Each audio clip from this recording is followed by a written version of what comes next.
I get about 30 minutes out of a reel before I have to stop and rewind.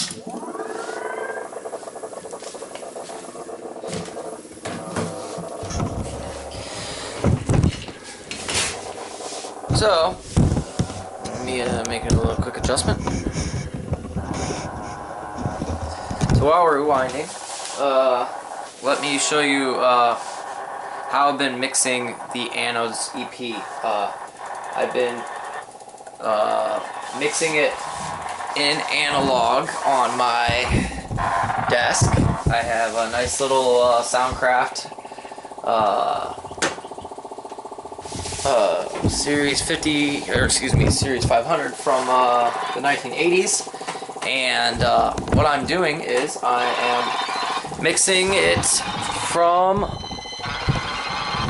Nuendo 4 through an Apogee DAW, Apogee converters, through the desk into a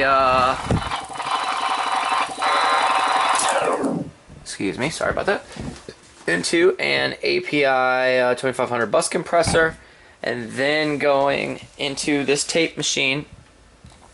I'm recording it so where it monitors off of the tape, so it records onto the tape, the signal records onto the tape, and then immediately plays off of the tape. So it hits the tape on the record head and then jumps right back out on the play head, and then that goes back into the DAW where I can record it and yeah, capture it that way. So mixing this way, I can run the tape for about I timed it this time, and I can get about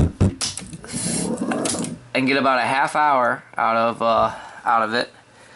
I think it's running at like 7 IPS or something like that. I don't know exactly. Hold on, this one has the set. Yeah, I'm running 7.5 IPS, inches per second. And I've been doing a lot of like recording stuff this way. I have some different machines. I have 3 2-tracks and a 4-track, and I'm getting ready to get my hands on another 4-track.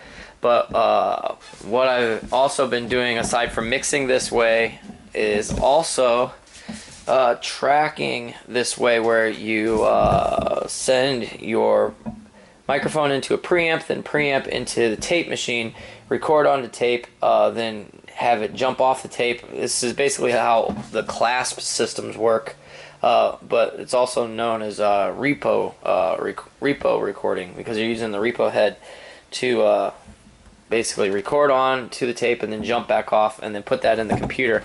So what you're accomplishing by doing all this is you are getting tape saturation, which I think sounds really good, and a lot of other people think sound good too.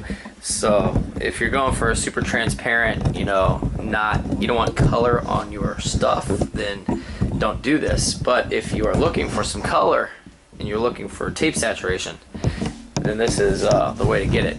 You can use plugins. You can use, they got different tape saturation, like that Fatso rack gear that's like $1,000 or something, or you can just do it the old-fashioned way and use a tape machine to get tape saturation, and that's exactly what I'm doing. So let me play you a little bit of this Anode stuff right quick. So first things first, when you press play, you'll see we're not getting any sound because it's the tape machine that's not going.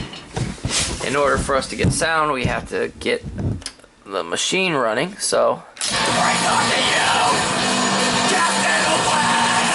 we're recording onto the tape, and then it's playing right back off before it gets to this reel.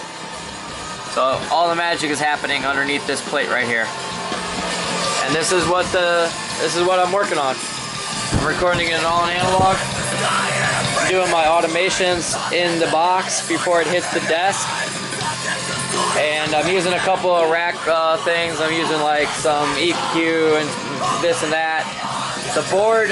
The desk's EQs sound really, really good already, so I use them. I also got some plugins here and there. Notably,